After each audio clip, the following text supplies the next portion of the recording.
to tell the truth. Welcome to our panel. They're a nice panel, but nonetheless we hope they're going to be well and truly flattened by those three gentlemen, all of whom claim to be a sumo or yakata, whatever that may be. It is confusing, team, so open those envelopes, a signed statement inside, which I'll now read to you. It should make the whole thing crystal clear. It says, I, Sid Hall, am a sumo stable master, or oyakata, and run the only sumo wrestling club in Great Britain.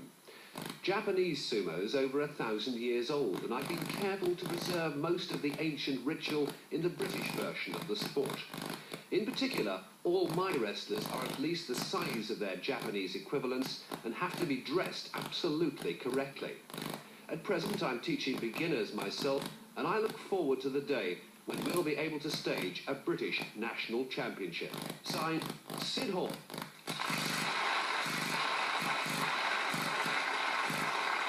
The problem for the panel, of course, which is the real Sid Hall? Is he 1, 2 or 3? They must tell me. They do it by means of questions and answers. There are 2 imposters there, team, who will try and fool you if they can, but the real Sid Hall won't knowingly tell you a lie. No demonstration to have until the hooter sounds. Fluella Benjamin, please, start us off. Sid, number 1. You're Sid, are you? Sid Hall? Yes, I am. Yes. Now, where did you train? Did you train in Japan? In Japan, yes. Yes. How long for? 4 years. Only 4 years? Number 2, where did you train? I trained here. You trained over in this country? In this country, Why did you correct. train in Japan? Couldn't afford the airfare. And number 3, where did you train? I trained in London. London? Whereabouts in London? In Victoria. And who was your teacher? Is somebody Japanese? Yes, he was a Japanese instructor. And how long did it take you to actually become a trainer? Trainer 12 months. Did you ever fight number 1? I thought, yes. Number 1? Not number 2? Yeah, number... yeah, I saw it, yeah. Amateur swimmer. In Japan? Yeah. And number 2, where did you fight? I thought I did. In this country? That's correct. Did you fight Japanese at all? No. No. And number 3, have you fought? I've never fought. You just prefer training? Fluella Benjamin getting well stuck in there. Right, Howard Stapleton. Right, let's start with number 2. Why did you go into sumo then? I first of all started karate, and then I went into sumo because a friend of mine was a sumo wrestler, and I went to that way. Number 3, how do you get the competitors that you're teaching up to the sort of weights and incredible sizes that the Japanese have? Well, not all the Japanese are huge. And so yours are very slim, are they? Not all of them. Number 1, who was the Japanese sumo wrestler that was banned from the game under a big cloud storm last year? Takao was his first name. Very good. I don't think I'll argue. I just wanted to see how quickly he responded. Number 2, what's been the best part of sumo for you so far? For me, Time's up. We may never know the answer to that. Jan Lee. Is it permissible to ask a similar question? Yes, Well, of course it right. is. Number 2, who was the sumo wrestler who was banned last year? I don't know. Number 3. I've no idea. That's bluff and double bluff. Forgive me for asking, but I assumed all sumo wrestlers had to be really fat. Number 3, if you're a stable master, does this mean you never fight, therefore you don't have to get up to that kind of weight? No, one doesn't necessarily need a bulk to exhibit the skills. Number 1, would you agree that you don't need the bulk to exhibit the skills? That's true, yeah. Number 2, I watched some sumo wrestling a few months ago and they were all huge. So, would you say that you need the bulk? You don't need the bulk. You don't need the bulk. Paul Jones. I'd like to stick with this question of bulk. Number 1, if you don't need the bulk, why is it that all your students are at least the size of their Japanese equivalents? Well, you don't need the bulk if you're a teacher, but to do it, you need the bulk. So, in fact, the students must be large. Yeah. Number 2, what's the diet like? A lot of food. A lot of continuing with number 2, would this lot of food include particularly high levels of protein or of carbohydrates or of what? A lot of carbohydrates and cholesterol. A lot of cholesterol. Number 3, Clive James showed a programme on sumo wrestlers a while ago, and one of them was not Japanese. Where did he come from? Yes, good timing that. Right. It's make your mind up time now for our panel, and while they're trying to sort this one out, why not have a go at home? We are looking for Sid Hoare, sumo or yakata. I wonder, who is the real Sid Hoare? Is he number 1 or number 2? Maybe he's number 3. Panel, tell me. Luella Benjamin, tell me who is, who isn't telling the truth. Gosh, number 3 looks so friendly and lovely. He would never throw anybody. He's got the size, mind you. So it could be him. And number 2, he's too tiny.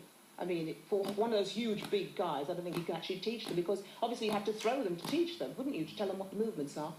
Number 1, he looks pretty mean and nasty, doesn't he? He looks like the one. I wonder if I should go for number 1 or number 3. I'm going to go for number 3. OK. Howard Stapleton. Well, Floella's gone for number 3. I agree with... I'm glad that Floella mentioned the slight bulk of number 3, because he's bigger than I am, and I wouldn't like to draw attention to that too much. The right stature. Number 1, though, definitely looks the part, doesn't he? Answered my question that I admit didn't know the answer to, but he came out with an answer pretty quickly about the sumo wrestler that was banned. So on that basis, and on the basis of his other answers, I think I'll go for number 1. Number 1. OK. Jan. Well, I think it must be number 1. OK, number 1. I've no idea. I'll go for number 1. OK. And now our bulk specialist, Paul Jones. You see, this could also be a double bluff. I mean, the fact that he looks more the part and so on, we could be... Then again, yes, it could be quadruple.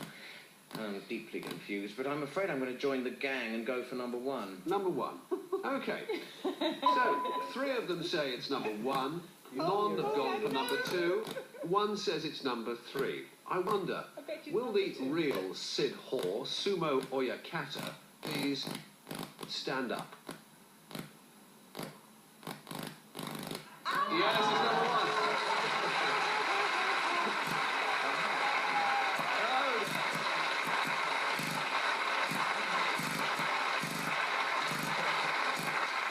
And you know how much I hate it when the panel does well, but well done, panel, except dear Floella, the only one who didn't get it. I love you, Floella. I thought I knew it as well. It looks so nice. But you were so close. But 2 good imposters. Our first imposter, what's your real name? My name's Bob Fresco. I'm a professional karate instructor. Well done to you. And our second imposter, who did have the bulk.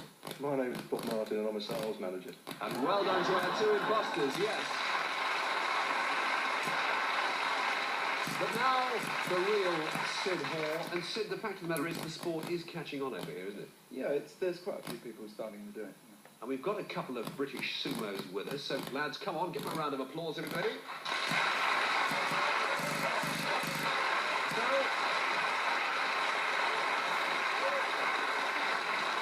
Sid, who have we got here? And tell us what they're doing. Simon with the grey belt weighs in at 17.5 stone, and Nathan with the white belt at 18.5 stone. Don't you call them nappies now? And here they're going to a pre-fight ritual. Now, they clap their hands to attract the attention of the gods, stamp the floor to drive out the devils, and the other leg as well. Then they're going to crouch down and glare at each other and try and outpsych the other fella. Now, they do this maybe anything up to 3 times, depending upon how high their rank is. Now, they're going to chuck some salt in the ring. That just purifies the circle. And then this time, probably, it'll go for real.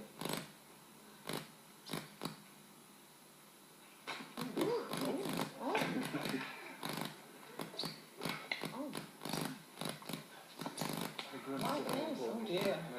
Don't take his nappy off. Ladies